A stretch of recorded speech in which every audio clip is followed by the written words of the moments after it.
Hey there, it's time for the show, the Tatiana Show, where you make friends and talk life and crypto.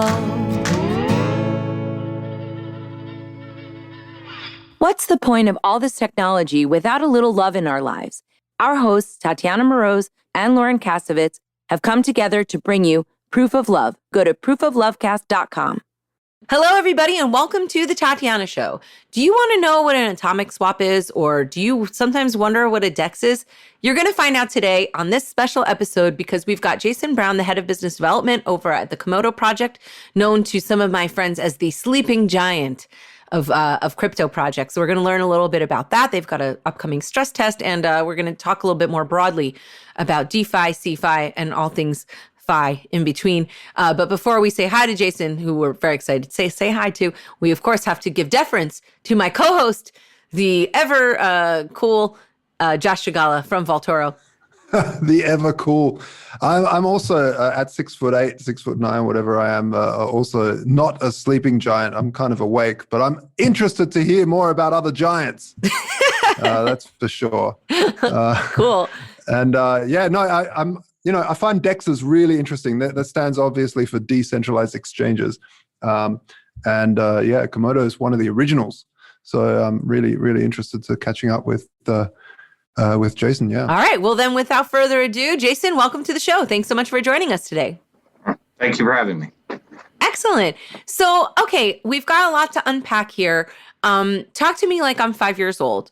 What is an atomic swap, or should we unpack what is a DEX first? Like, how are we gonna understand what's going on? Or should we just say what Komodo is? Because we could also start there. So a little bit about the history of our project. So we originally started on the NXT platform back in 2014, and where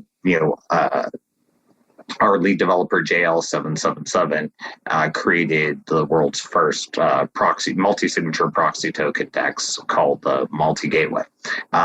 This is kind of like the precursor to what the different kinds of exchanges that you see today, like on Waves or Ren, or a variety of the different gateway mechanisms and wrapping mechanisms that you see on Ethereum. And from this project, due to some disagreements with developers of the main chain, we ended up creating our own chain over a period of time called Komodo. It was based off of the Zcash code base, but we've added so much to it that it doesn't even look like the original anymore. A lot of our technologies are actually blockchain agnostic, such as the atomic swaps that we are going to be covering today.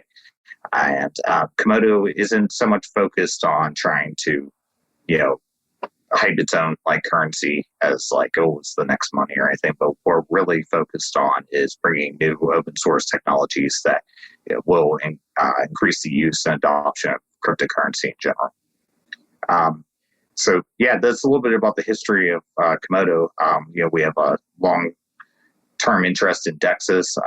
Like I mentioned, the proxy token DEXs, but also with atomic swaps, which is it's not so much a new type of trading, but it's a type of technology that has a lot of benefits that are very overlooked compared to different types of decentralized exchanges.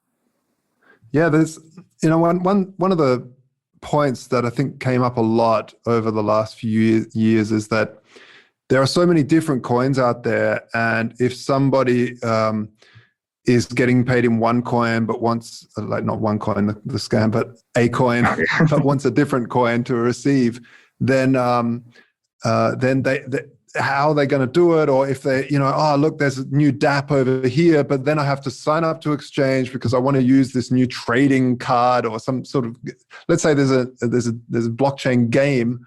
To play the game, it's really fun. But you need this weird token that's only available on this crazy exchange over here. So you need to then sign up to the exchange, do your KYC, do all this nonsense to get the token to then play. So it basically puts this massive barrier of entry into place that no one's ever going to play the game.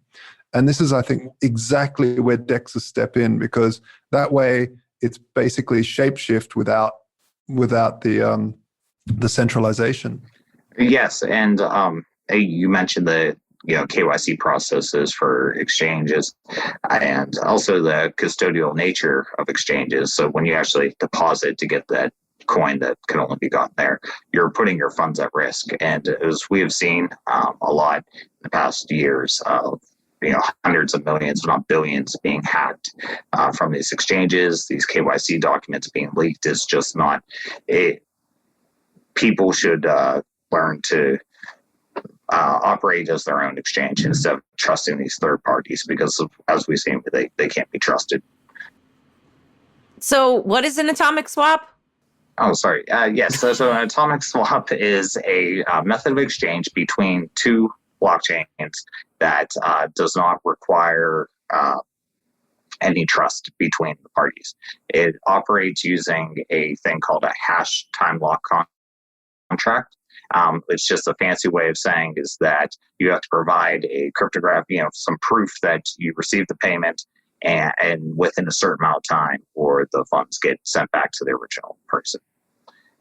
So what does that look like in practice? Like, there's a website, and what do you see? What's the form you see to use something like a DEX? Sure. For atomic. Well, that's not a DEX. Yeah, let's be precise. Yeah. Well, I mean, atomic swaps it's a type of DEX. So how does that look? It's so currently we have a couple applications, a desktop application and a mobile. Basically, you would just log in with your seed like you would any other cryptocurrency wallet. Your coins would be there, and you would click on a tab. You choose what coin you want. You choose from the order book. What you're looking to exchange, and it's essentially just hit a couple buttons. And then the process is that you send a small fee to prevent spam from the order book. That connects the whole, initiates the process of matching the order with your counterparty. And then essentially you send part of the transaction, and secret, they send it. And after 4 transactions, 2 on each blockchain, the swap process is completed. So the atomic swaps are reliant upon blockchain confirmations, and that makes them secure. Okay, but it's not just a Bitcoin. I'm sorry, this sounds like a stupid question, but I thought atomic swaps were just for Bitcoin. But an atomic swap is really any blockchain to any blockchain, or does it have anything to do with Bitcoin specifically? It's any blockchain to any blockchain. Okay, so does that change? Does that save you transaction fees or something?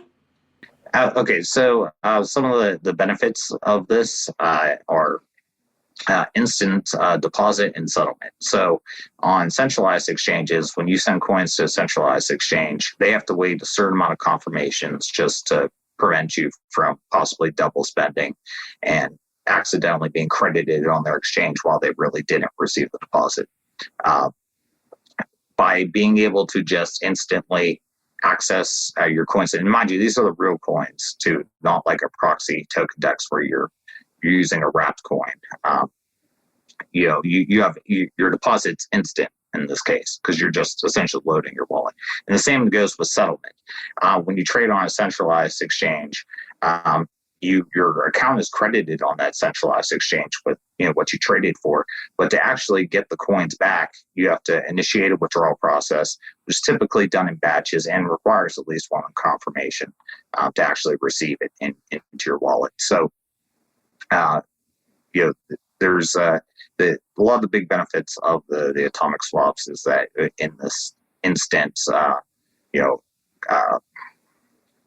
deposit and withdrawal characteristics. But wouldn't there still be a double spend issue if someone was to spend the same inputs as before, just with a higher fee? Let's say they do a trade and then they double spend it.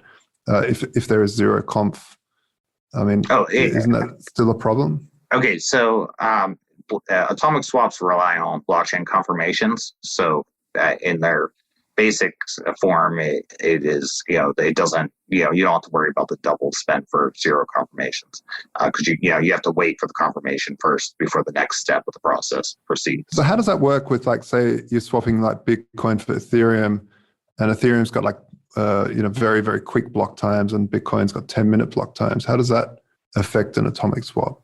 It would just affect the time of the trade, because, like you said, Bitcoin's block times at 10 minutes, they take a bit longer. So the Ethereum side of the trade would happen real quick, but then you would just be stuck waiting on the other side.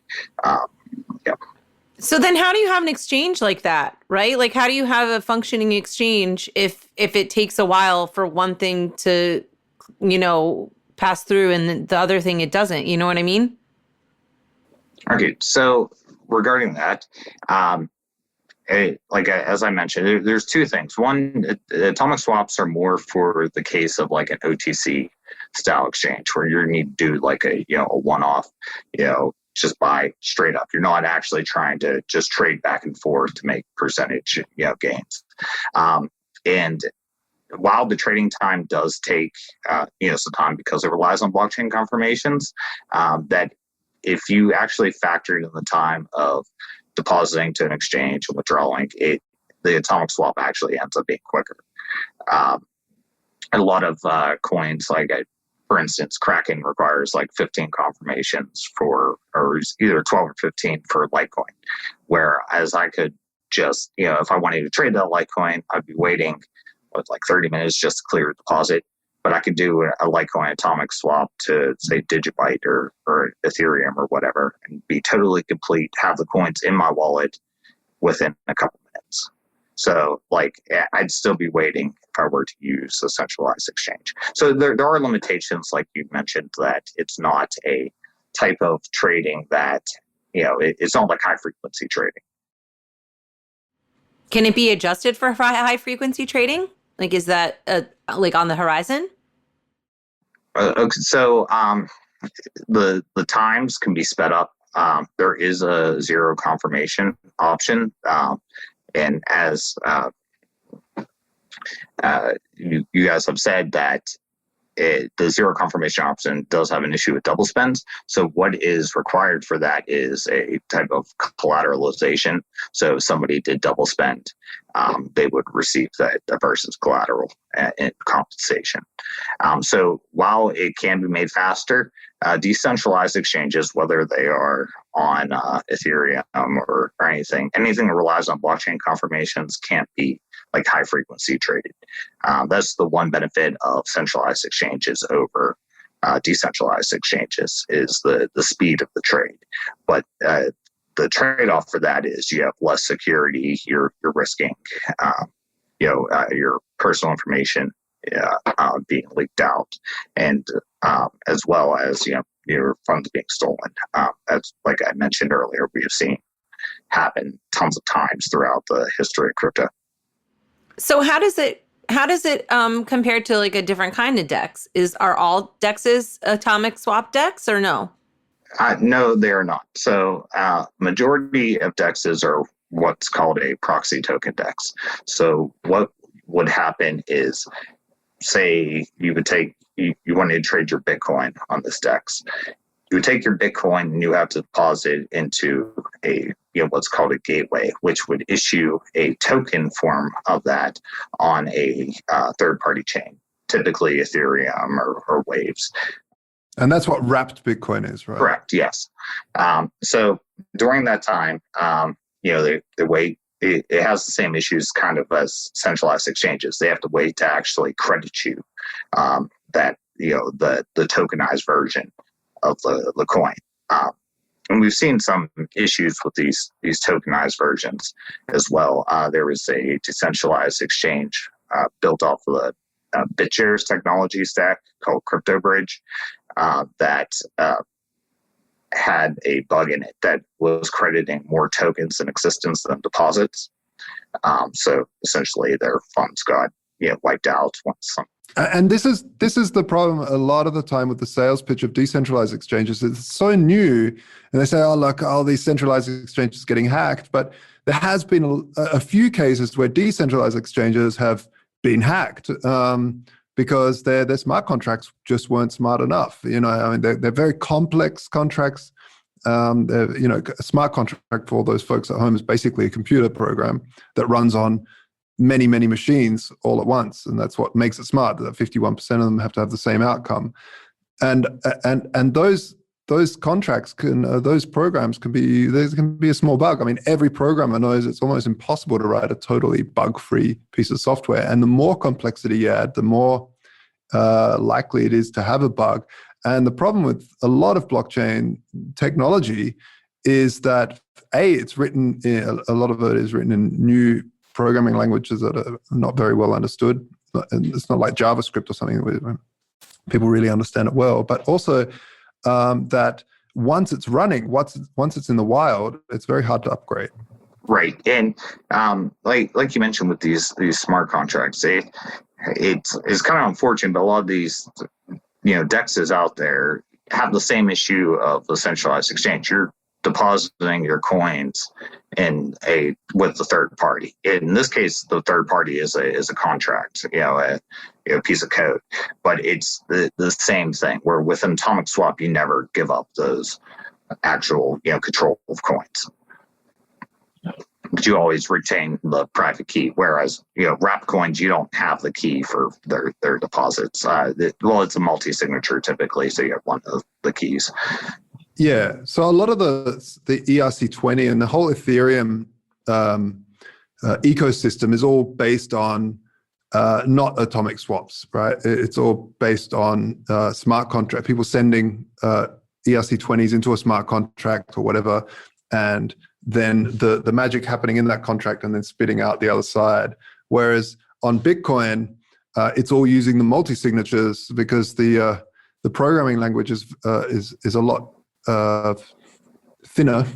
It's not, but at the same time, it's got less ability to be hacked because the scope of the programming language is a lot tighter. So you can only do so much, but it allows for simple things like for atomic swaps. And we did see the first one happen between I think Litecoin and some other coin back in the day when they first implemented the SegWit to allow for atomic swaps to happen a lot easier. But how does Komodo fit into all of this? So Komodo, the dev community behind it has been really pushing the atomic swap technology, to its extreme. We have been at the forefront of developing this. We created the first light node. So initially, back in years ago, you had to run a full node to actually do an atomic swap, which made it pretty much unusable for most people. So we pioneered creating it to be light node accessible. We've created the first mobile version. We've created the first collateralization for zero conference swamps. Then also we're working currently on other atomic swap based mechanisms because the technology itself, the logic behind it could actually be used for many different things, including loans, options trading. There's a bunch. One of the things I've been interested in, we haven't done any work in this yet, but I do see something in the future in the Komodo's pipeline is that verifiable computing, where the atomic swap conduct acts as like you initiate the swap, it does its little program and stuff, and then when it swaps back a coin, the coin actually is kind of like a receipt. So like it verifies that it actually did the work that you paid it to do. And it's the same logic as like how a swap would work. So there's this, we're really trying to push this type of technology because it, having control, the whole point behind cryptocurrency when, a lot of people got in, at least when I got in, was that to be your own bank. And to be your own bank requires, to have control of the coins. And it's unfortunate today that we see people giving away that power for the sake of convenience. But, that just means that we have to develop software that's more convenient that still retains that, that users, sovereignty. Hey, Tatiana, what do you think thermonuclear global destruction has in common with DEXs or decentralized exchanges? They're two things that I don't understand very easily. No, the thing that it has in common is mutually assured destruction, and this is part of game theory where you especially when it comes to collateralizing a trade. For instance, you need to put up some money, and you have to trust that the other person's going to send the money. Especially when it comes to fiat, like decentralized fiat exchanges. Like, how do they work? Right? It's that people put up more money than they're wanting to trade. And if the other person doesn't get it, they can hit this button that just destroys all money, but destroys on both sides. So you're mutually assured destruction. So this is why countries don't blow each other up anymore, because they know there's nukes pointing at them as well. And this is kind of how these trades happen. It's like both people put money into a pot and say, okay, that money's there. Now let's do a trade that's worth less than what's in the pot. And either party can press the button to destroy that pot.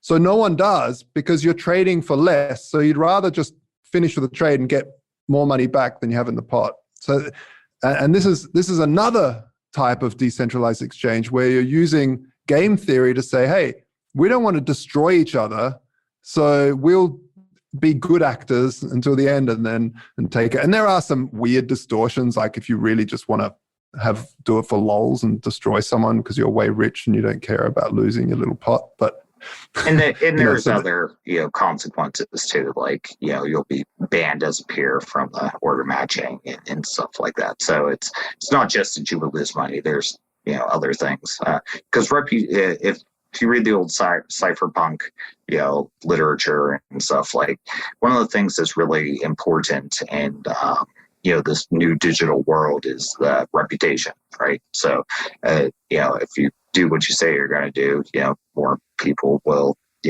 use your service. So trying, just doing it for the lulz, it has a lot of additional issues. Now, one could spit up another identity, but, as we've seen, with different tracking programs, if you will, you can link up people's, based off their behaviors or based off their IP, a bunch of different factors. So it's not a good way to keep hidden if you decide just to be a jerk, So yeah, the risk reward is just not there. And just like folks at home, like how this works is that anyone can create, let's say, an eBay account and rip someone off. But when you start a new eBay account, you have to pretty much sell your wares for more cheaper, than everyone else to be trusted, because you've got 0 stars, you got 0 sales behind you. But once you gain a reputation, you can start charging more and more for it, because people would rather buy off you, even though you're a little bit more expensive, because they can know that you will send out the stuff that they paid for. And if you destroy that reputation, you have to start all over again. And this is kind of the same thing in the DEX world, is that you don't want to destroy your reputation for a stupid lol that you aren't even going to see the faces of, the pain, whatever you're doing. I don't know what people to rip each other off for. But right. And there's also protections like, the main selling point of the atomic swap is that either the trade completes or it doesn't. The word atomic in this case is more the computer science term. It's an either or state. It's so there's none of this limbo that you experience with other coins, like how I mentioned that. And with Crypto Bridge, tokens were recreated, but didn't have the backing deposits. So that's kind of a limbo for what's the value of the token compared to the initial coin. That doesn't happen in atomic swaps, because if somebody does back out, they'll get the reputation hit, but then the person will receive their funds back. So I'm a little bit confused. Are people's identities known in a DEX? Isn't the whole point of it to not know who you're trading with? Or am I missing something?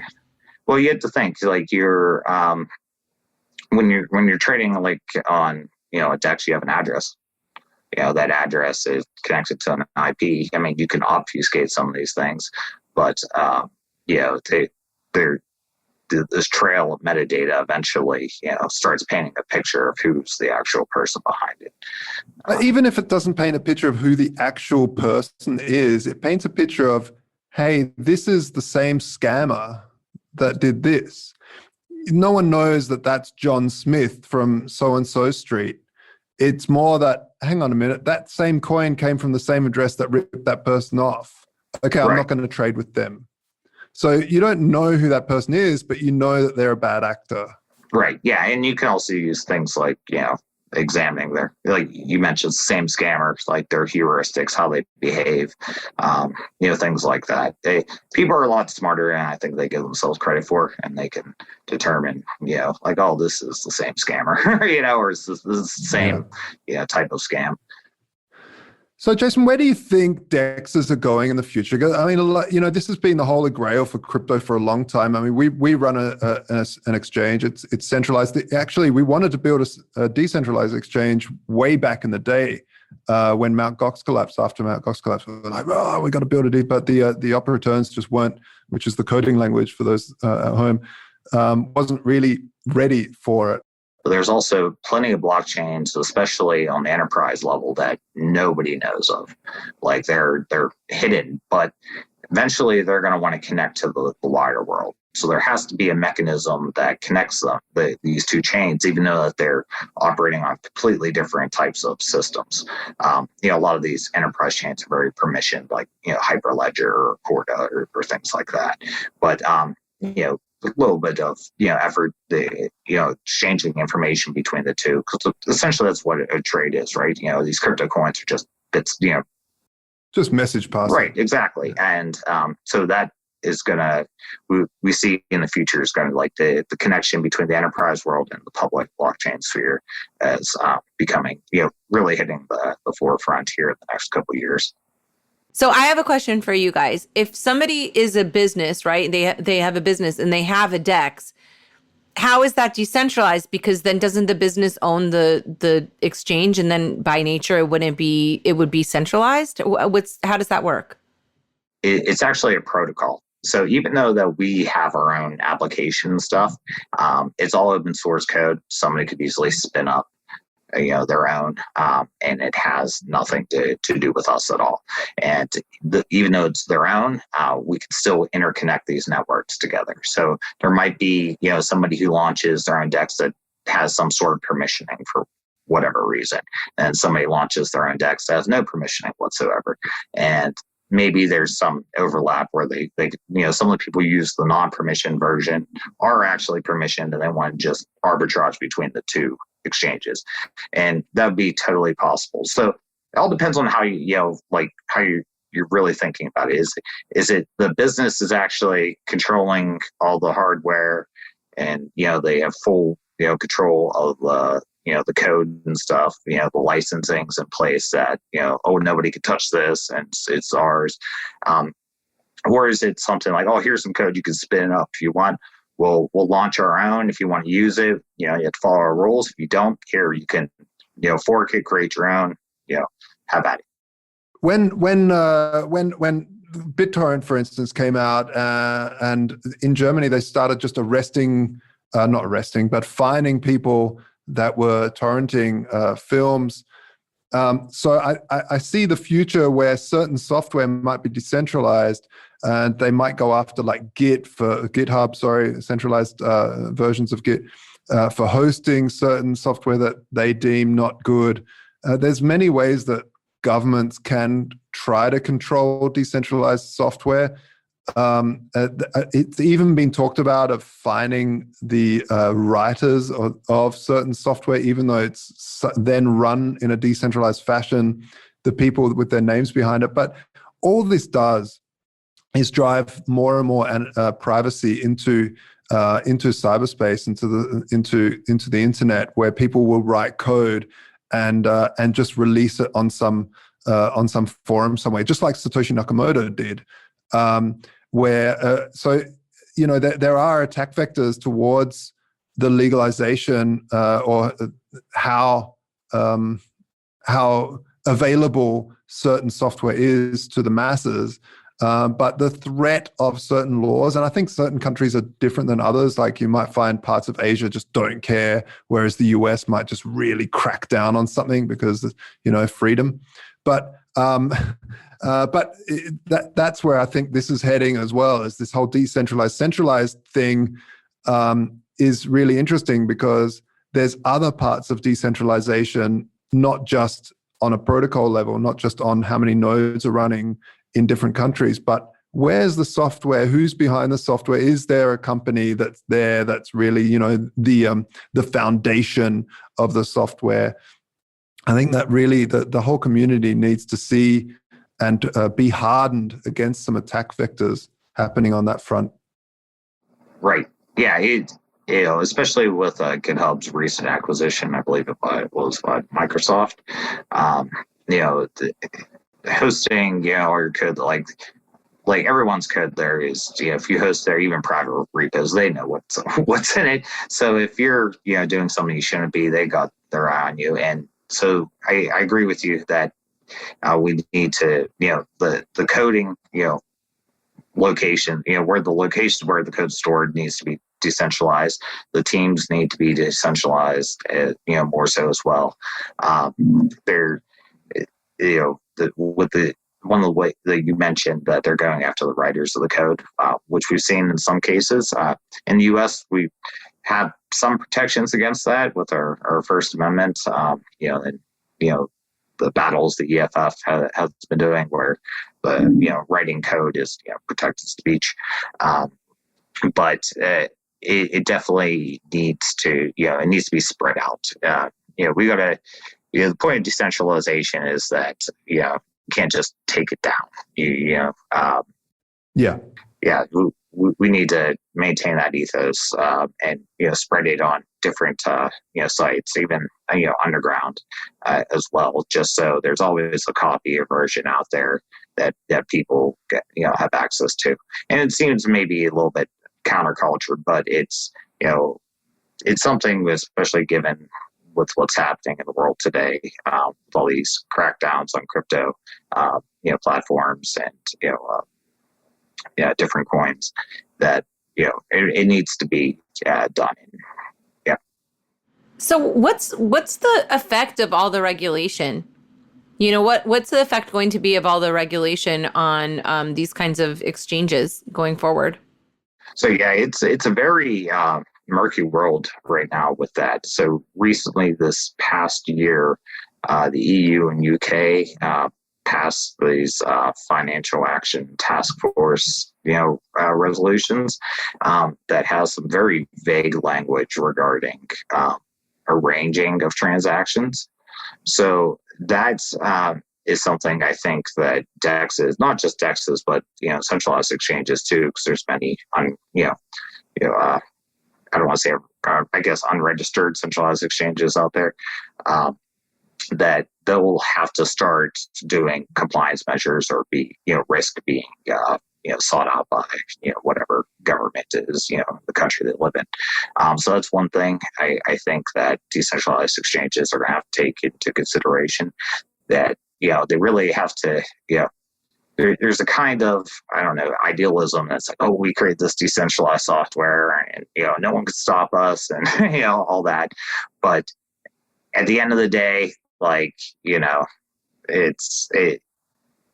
if you can be targeted, you need to protect yourself, and, you got to put idealism aside. But at the same time, we can make, software still free, that, because not every country in the world follows these rules. So why should we, we shouldn't be compelled to make our software a certain way when, our audience is, it's a global audience. So to create a base like software, play by the rules where you have to, but at the same time, have it, easily configurable that a country who doesn't have to play that same game can easily, operate in its intended fashion.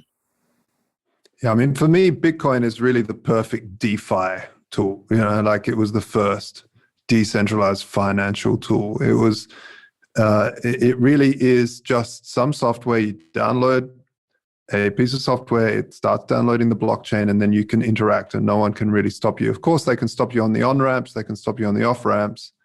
But Satoshi Nakamoto ran away. No one knows who he is. And you can continue using it. Of course, you have companies like Blockstream that are adding code, but they're a very small part of who's adding code to the Bitcoin Core repo. So it really was the first sort of for me, like, really nice example of a decentralized system, purely because Satoshi Nakamoto disappeared. Because that was the other attack vector of centralization. Either they attack who that person is as a person, and you saw that with like Applebaum from Tor. You saw that with Julian Assange, where you have this sort of a semi-decentralized system of leaking stuff, or in the case of Tor, it's a decentralized system, but you can attack these single cult of personalities that sit there on top of it. So it's a really important part of decentralization, is having these leaders whose personality can be attacked, because they're everyone's flawed in a way, or they can plant a flaw in them and make everyone hate them, and that then everyone turns their back on a certain project, which is an important project. And it shouldn't be really tied to a person. Yeah, I agree totally. So what's the purpose of the stress test that's going to happen? How do you guys even conduct a stress test? How does that work? So with our stress test, which is coming out on the 12th and 13th of December, we've re-optimized our messaging layer, what actually, matches the orders. We had our first stress test about a year ago, and we encountered some bottlenecks, and we believe we have had these, fixed. Kind of unexpectedly, a few weeks ago, we had a nice bump in the exchange volume. So it kind of gave us a feeling of where we were at, in terms of capacity, and it handled it pretty well. So we're hoping to basically, spam our own network to see how many, where where is matching getting held up? Is the trades getting held up? Is this causing any sort of expected bugs? Is the mechanism that we're using to make sure everyone either receives their funds or gets refunded back from the trade, is that make sure that's all perfect. We've been testing this for a couple of years, so it's not like there's much risk. A lot of the stuff we have pretty solid, but it's mainly this time is the messaging network. We're just we expect we're trying to building a platform that will thousands of people use, tens of thousands of people will use, and so we have to make sure that can actually handle that capacity, or we'll just have a bad user experience and then people won't want to use it. So we're just making sure that it can handle what we expect it to. Is that on a test net? No, so that was on the live. So the atomic swaps are between blockchains. So that's I guess one of the biggest different things to point out is that this type of software it's not like a Ethereum DEX where it's built on Ethereum. Like, it's a protocol for communicating between. So it's not on a chain. It's not like a test net or mainnet. But it's I guess you would call this like a beta software. But it's, like I said, we've been working on it for a couple of years. It's been live. Can you do atomic swaps on test nets between two testnet blockchains? Yes. We actually have a few test coins, quite affectionately named after one of our favorite shows at Komodo, Rick and Morty. So you can use these coins, so you don't have to put at risk any of your funds. In the AtomicDEX vault, there's easy to access faucet to get these coins and to test atomic swaps. Just to see how they work. What's the process? Just to get a feel for it, because it is a different kind of exchange than what people are used to. Well, I guess people can try it out. Can I try it out, or do I have to be like a genius? No, it's pretty simple. I've actually had my 90-year-old grandmother do an atomic swap. I've seen 10-year-olds do it as well. So it's pretty simple. Your grandma might be pretty advanced, though. No, no, no, just a no. I mean, she's pretty old Japanese woman. So it's basically just showed her what buttons to push, but it's pretty simple. Like if you're familiar with just how crypto wallets work in normal, and if you traded on exchange before, you'll easily be able to figure it out. It's one thing about technology. People see new tech and they get a little bit scared, but we've made it very user friendly. Like I said, we've had little kids to old grandmas use it. So it's, we're pretty confident in its UX. And do you need Komodo coin to use it? No, you do not. So I mentioned it in the beginning, the technology that we built is not made for just one chain. We're not trying to force people to go on our chain and create some roundabout taxation mechanism. This is tech for all blockchains. Awesome. All right. Do you guys have any partnerships going on right now? We have a few things in the works. Currently, we have just partnered with a band protocol to add an additional price feed Oracle source. And we're currently working with a major player in the mining industry, mining and finance industry. So hopefully we'll be able to announce that here in the future shortly. I hope so. I want to get the scoop. Yeah. All right. Well, is there anything else that we should talk about before we wrap up today? Like anything else that people need to understand about Komodo besides, I want to know, am I supposed to go buy some Komodo now? Like, is it going to pump? What's the deal? I need to get rich soon. I'm not a financial advisor. So I can't. But yes. But you don't want to insider trade with me on the air? Because I thought that would be really good. Okay, fine. I'll just take my chances. Just one thing.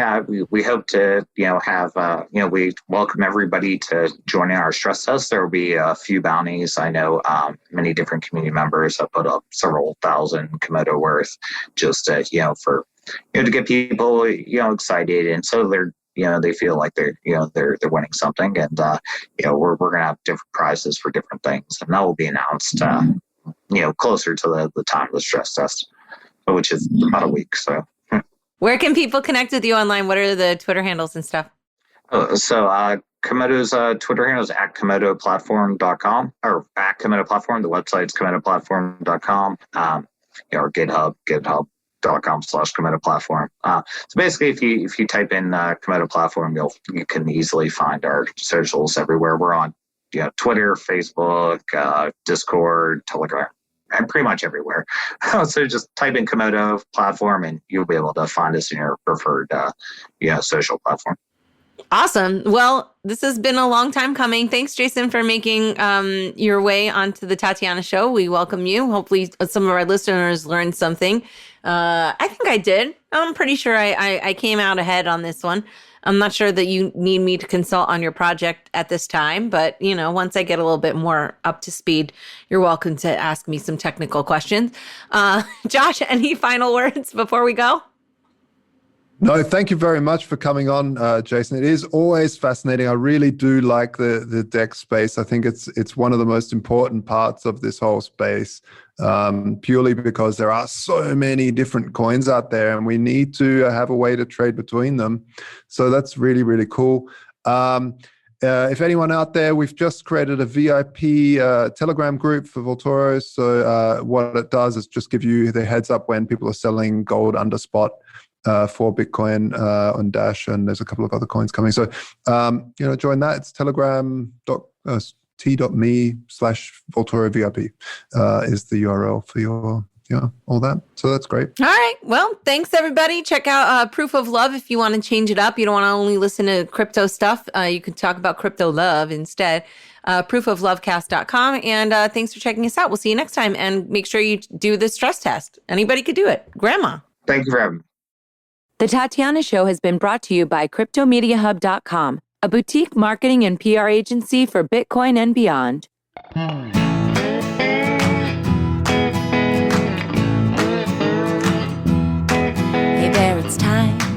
for the show, the Tatiana Show, where you make friends and talk life and crypto. We gotta think and reflect and use lots of intellect with our hearts when we work together. I know that it can be so hard out there, looking all around and saying that life ain't fair. So that is why we will fight and stay up late at night, listening to the Tatiana Show. Thank you for listening to The Tatiana Show. Please follow us on Twitter at Queen Tatiana or on Facebook and Instagram at Tatiana Moroz Music. More episodes can be found at thetatianashow.com, and make sure you leave a review on iTunes and tell your friends. You are listening to The Tatiana Show. This show may contain adult content, language, and humor and is intended for mature audiences.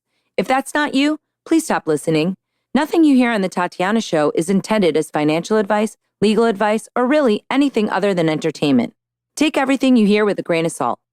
Oh, and if you're listening to us on an affiliate network, the ideas and views expressed on this show are not necessarily those of the network that you're listening on or of any sponsors or any affiliate products you may hear about on this show.